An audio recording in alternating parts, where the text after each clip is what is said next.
ఆధ్యాత్మిక జీవితంలో మనం యుద్ధం చేస్తుంది సామాన్యమైన వారితో కాదు, అంధకార శక్తులతో. ఈ అంధకార శక్తులతో మనం చేస్తున్న ఈ ప్రయత్నంలో మోస్ట్ ప్రాబబుల్లీ మనకు విజయం దక్కుతుంది.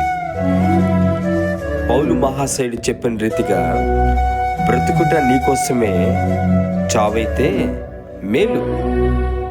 కనుక చావును కూడా లెక్క చేయకుండా, సమయాన్ని వృధా చేయకుండా ప్రభు కొరకు నిలబడటంలో మనం పట్టుదలతో ఉంటే దేవుని సహాయాన్ని పొందుకుంటాం.